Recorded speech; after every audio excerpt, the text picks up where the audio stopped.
Good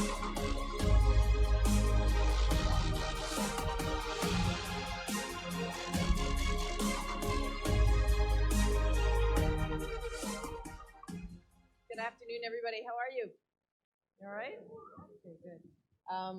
Yeah, we almost need cushions up here. My name is Adrienne Arsenault. I'm one of the hosts of CBC's The National. I was joking with someone backstage that we do so much political reporting. Every time I've been trying to write collision in my phone, it comes out collusion. So I have to work on that. These are some amazing people, and we're all here to talk about something we both love. We all love and hate work. I'm very grateful that in order to talk about work, I get to not do it today. So I'm going to have them introduce themselves, and then we'll get right into it. Jay Rosenzweig, Martijn Roordink, and Eric Schurenberg. So your best elevator pitch for who you are. So my name is Jay Rosenzweig, and I'm a recovering lawyer, and I've transformed into helping business leaders and investors to design, build, and attract world-class teams so that they can take their businesses to the next level. So we work with some of the largest multinational corporations in the world at the C level and at the board director level. And we also work with companies ranging from all sizes, including helping earlier stage businesses scale up. I've been advocating for gender equality and diversity in the workplace for 15 years now through my Rosenzweig report. We released our 14th annual Rosenzweig report on women at top levels of corporate Canada about a month ago. And that's kind of my deal in a nutshell. Martijn Roordink, I'm the founder of Spaces, started in 2008 to rethink and redevelop how offices should be. Offices should be a destination to have fun, inspiration, social engagement, but also should be represent who you are. So we try to redevelop the office from a personal perspective. That was 10 years ago, the day Lehman Brothers fell, was our first opening of Spaces in Amsterdam. And currently we have in Toronto also 2, and globally in more than 30 countries, more than 200 locations, and we cater in a way all the audiences who think that an office is very much important to attract talent. I'm Eric Schurenberg. I'm the CEO of the company that owns Inc. magazine, which is devoted entirely to helping entrepreneurs succeed, and its sister publication, Fast Company magazine, which is devoted to improving the atmosphere and the recognition of innovation wherever it occurs in business. Okay, so Eric, I want to start with you if I can. This all sounds very good, and you all sound like the sort of people we'd all love to work for. But can we get down to like where the rubber meets the road on a working day? What does your working day look like, and what does the working day of your employees look like? What does my working day look like? I spend way too much time in meetings. I spend way too much time answering email and way too little time giving positive feedback to my employees. So right now I've just confessed that. I'll work on that in the next couple of weeks. But I think that one of the things that says about the future of work is that the definition of leadership as we look forward deeper into the 21st century will evolve more towards skills like patience, expressiveness, intuition, empathy, flexibility, traits that are generally defined as softer, but are the things that help people reach their full potential. We will be sharing the workplace with machines and artificial intelligence increasingly over the 21st century. That's not news to anyone. But what will help us in that environment is to become more human while machines become more machine-like as our co-workers. So I want to ask you about that, and everyone else feel free to weigh in. I think everyone comes from a workplace where maybe the pendulum goes one way or the other. Sometimes you have leaders who fit into, on paper, that model of being empathetic. They listen, they accommodate, and others will begin to ask, are they being bulldozed, right? Are they being played? Are they too soft? So then somebody will come in who's a bit of a taskmaster who says, this is not a place to coddle people, and you will do X and you will do Y. Do those sorts of leaders get more results, or do the ones who appear to be softer get better results? Well, I spend most of my days actually assessing CEO level candidates and president level candidates for mandates for my clients, and it might sound counterintuitive, but what I like to see in a leader, and I think the ultimate leader demonstrates humility. I love to see humility in a leader, When I hear somebody give their team credit for some of the successes they've had, that's something I like to hear. When I hear a candidate talk about positive wins from a market condition standpoint, that's something I like to hear. Even giving credit to their predecessor. As the expression goes, don't mistake my kindness for weakness. Mm-hmm. That doesn't mean that those kinds of leaders don't have the tough discussions and make the tough, decisive decisions. And sometimes employees will actually take that kindness for weakness, but in the end, it doesn't work out very well. Okay. When we talk about employees as well, the culture, you talked about what you spend too much time doing and too little time doing. I think a lot of people come from a working world where there's this humble brag about, oh, I got 75 minutes of sleep last night because I was up all night fielding calls from who knows where. That seems to be embedded in our culture here, that working harder means you're more important in some way. How do you deal with that, and are there models out there that you think represent the future? Martin? I'm the opposite. So I started Spaces to go by bike to my office. And the company before Spaces is called EFIC, Effective Efficiency, so the optimal result in a minimum of time. So you have to downsize your meeting, you have to structure a team structure where everybody feels accountable and responsible, very into communication and organization. And leadership means that you have to stand up to make decisions, but in the end it's also about sharing failures. And success is one to share and celebrate. And success is not only about money, it's also about performances to improve other one's lives. And I think my success as leadership is improve that one. So it's my philosophy. And I think in the new age, the new generation it's a turnaround. If you know that you're becoming 90, so spend more time with your kids because you can work till you're 75 or 80. Mm-hmm. And I think that is also a new change of work. And within building spaces and distribution networks, it's all about getting the commuting time less. One of my failures, for example, is that I went global, so I have to step into planes, and I have a 6-hour difference in time now.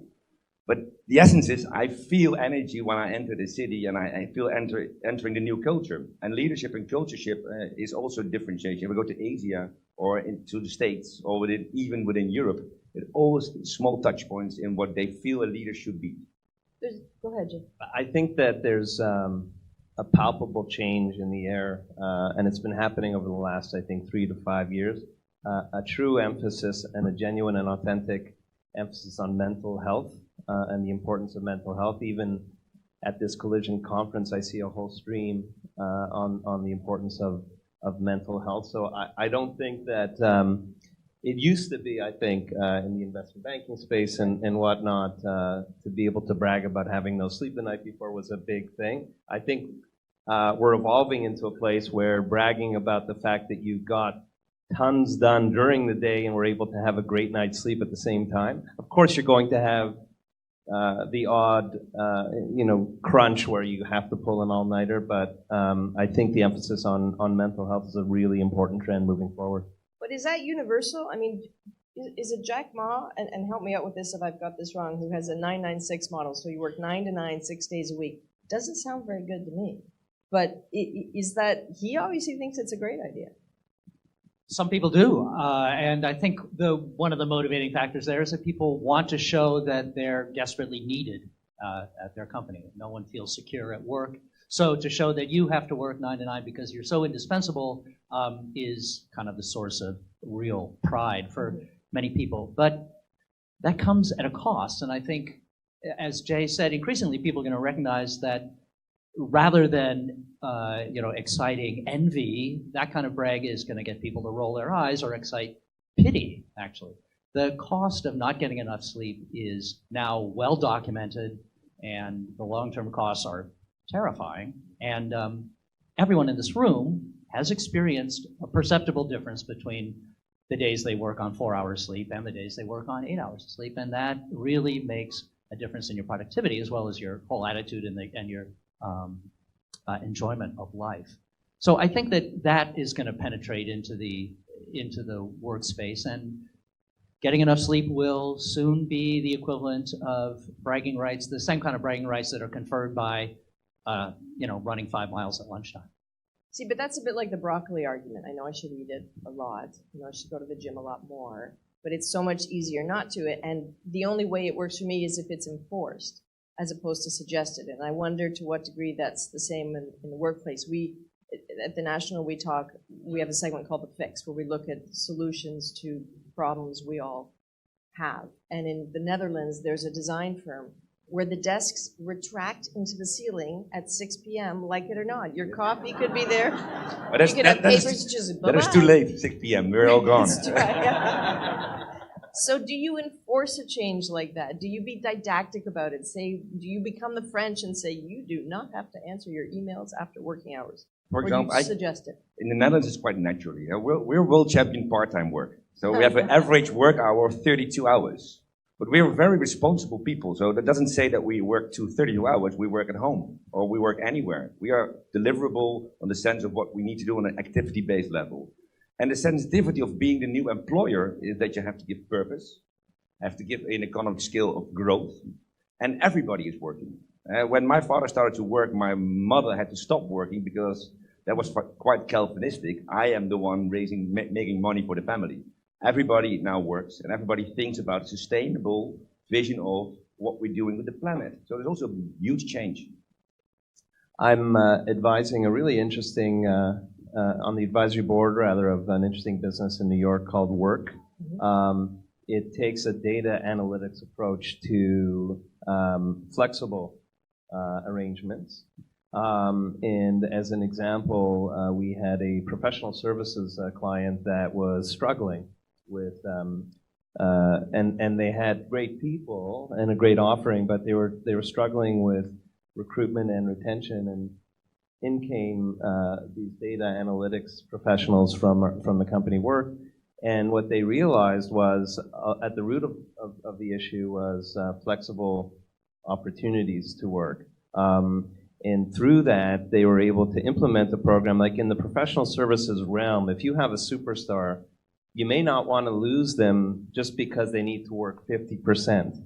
It just means giving them less projects, but they will kill those projects, as an example. Or business developers may not need to work 9 to 9 in order to be effective. One call may make the year of a company in a business development context. So I think rather than looking at flexibility as something sort of fluffy and, I don't respect that person because they're not working full hours, just take a much more practical approach to what drives people. But that means you need to have measurables. You do, right?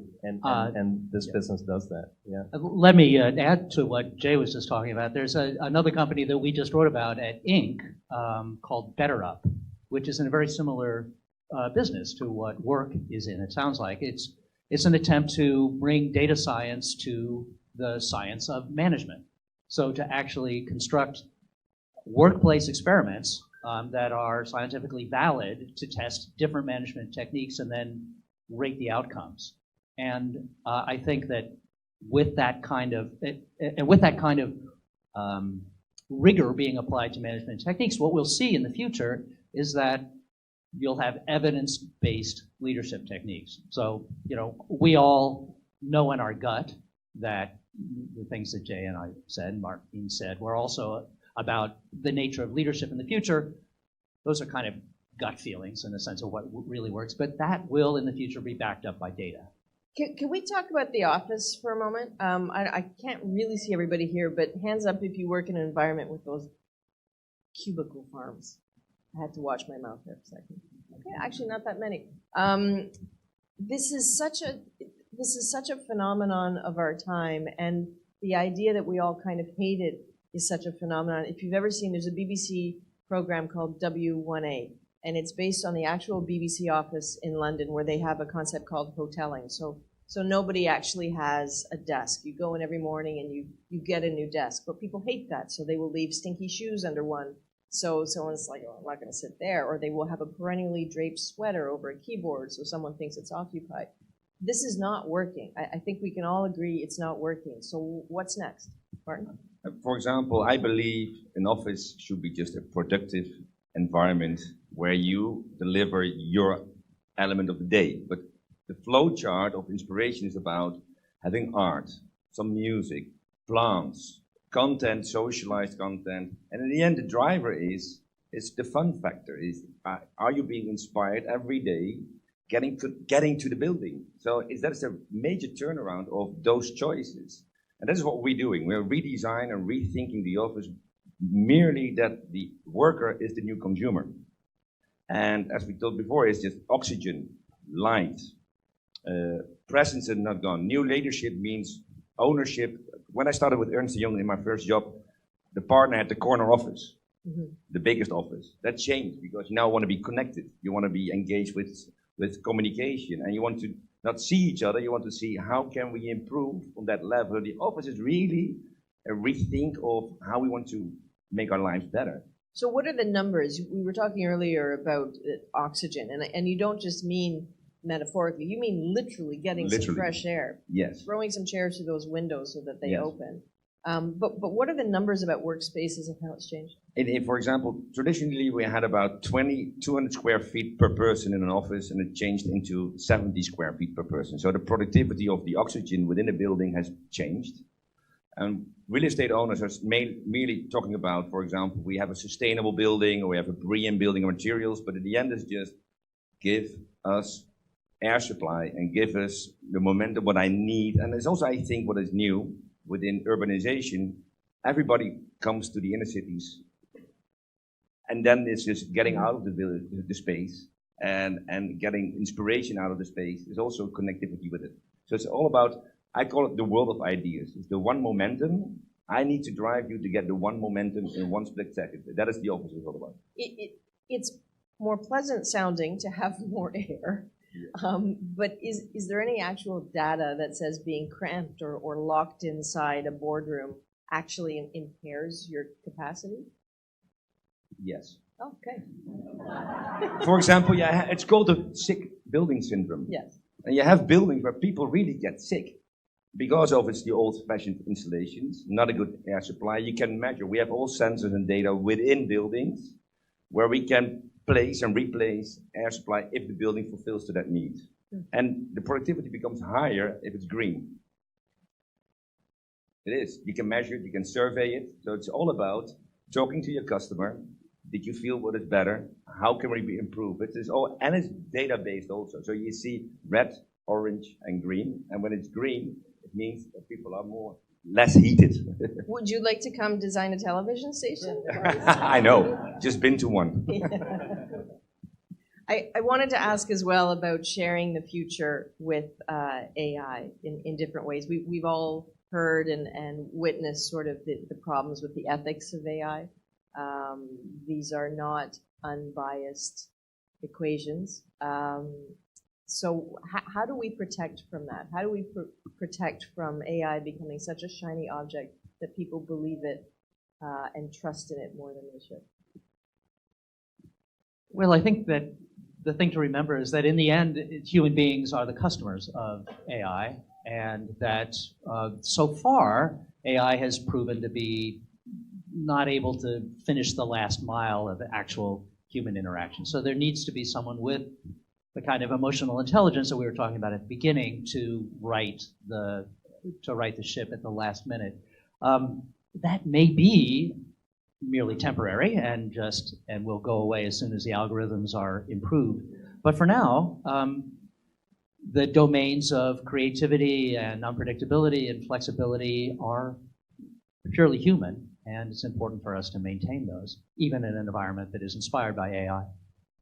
I think that AI presents a ton of opportunities to improve our workplace, but us as humans need to use it in the best way possible, and taking into account privacy as well. So another business that I'm advising, it's called Starling Trust in Washington, D.C. They do an artificial intelligence behavioral science scan of workplaces. And through the AI methodology, they're able to identify cultural risks, issues within the staff, which you may not have otherwise have been able to detect. But and it's based on assessing emails and correspondence. But what it doesn't do is actually ever look at the content of the emails. It looks at consistency of emails between individuals, at what time, and what's the prevalence of that. And there's a lot of surprising data that comes out of that without actually looking at the content I of still what's think inside. it's a little creepy. But it is, yeah. It's finding that fine line. But there are huge advantages to those kinds of studies. If we could end, we just have about 2.5 minutes left. We all like measurables. We all like them. So if you can help us out with one or two things people can take away that they can take back to their workplaces to try to change, because I think if we can change stuff 1% and 2% a week or a month, eventually it gets better. So let's start with you. Is there one thing you'd recommend people to try to do differently in their offices? I think the most important thing is to come in. First of all, to choose an environment that you feel positive about and inspired by, and hopefully that starts from the top down in terms of leadership and mission. If you come at a business setting with a platform that inspires you and is positive, hopefully you can contribute to that positive environment and perpetuate it moving forward.